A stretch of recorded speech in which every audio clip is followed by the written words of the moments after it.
দৈনিক আমার দেশ যাত্রা শুরু করেছে। দর্শক, এই আমার দেশ পত্রিকাটি বন্ধ করেছিল শেখ হাসিনার সরকার, বা বলা যায় শেখ হাসিনা নিজে নির্দেশ দিয়ে এই পত্রিকাটি বন্ধ করিয়েছিলেন।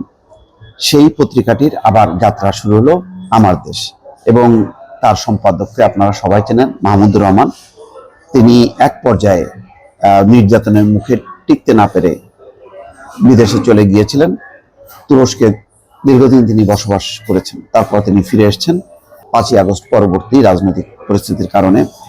এর মধ্যে তিনি তার যে দণ্ড, সেই দণ্ডের কারণে জেলেও গেছেন, এবং কুষ্টিয়ার আদালতে তিনি নির্যাতিত হয়েছেন, নিপীড়িত হয়েছেন, তাকে রক্তাক্ত করা হয়েছে। সেসব ঘটনার কারণে মাহমুদুর রহমান অত্যন্ত পরিচিত, এবং সবচেয়ে বড় কথা হলো যে তিনি খুব স্পষ্টভাবে কথা বলেন এবং তার নিজস্ব একটা দর্শন আছে। তার সেই দর্শনের উপর ভিত্তি করে তিনি এই নতুন যেই যাত্রা, সেই যাত্রার প্রারম্ভে বলছেন, আমরা ইসলাম ফোবিয়া মোকাবেলা করব। তিনি বলছেন, স্বাধীনতার পর থেকে মিডিয়াতে একটা ইসলাম ফোবিয়া আছে, আমরা এই ইসলাম ফোবিয়া মোকাবেলা করব, মন্তব্য করেছেন আমার দেশ পত্রিকার সম্পাদক মাহমুদুর রহমান। অর্থাৎ ইসলামের বিরুদ্ধাচরণ আছে মিডিয়াতে, সেই পরিস্থিতিটা তারা মোকাবেলা করবে। আগামী 22শে ডিসেম্বর ফের আসছে দৈনিক আমার দেশ পত্রিকা। শুক্রবার এই উপলক্ষে জাতীয় প্রেস ক্লাবের সংবাদ সম্মেলনের আয়োজন করা হয়। এ সময় মাহমুদুর রহমান আরো বলেন, ফ্যাসিবাদের বিরুদ্ধে আমাদের লড়াই চলবে। এটা শুধু আওয়ামী ফ্যাসিবাদ না, যে কোনো ফ্যাসিবাদের বিরুদ্ধে আমাদের লড়াই চলবে। আমরা অসহায় মানুষের কণ্ঠস্বর হতে চাই। তিনি আরো বলেন, আওয়ামী লীগের গুণগান গাওয়ার কারণেই পত্রিকার উপর পাঠকের আস্থা কমে গেছে, পাঠকও কমে গেছে। যতই অনলাইনে হোক, ছাপা পত্রিকার আলাদা একটা গুরুত্ব আছে।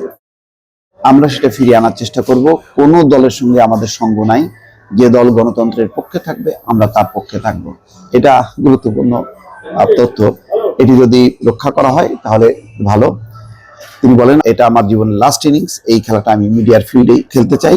সংবাদ সম্মেলনে আরো অন্যান্যরা বক্তব্য রাখেন। এখন দেখা যাক যে এই পরিস্থিতিটা মোকাবেলা করে সামনের দিকে যদি চলতে পারে তাহলে ভালো।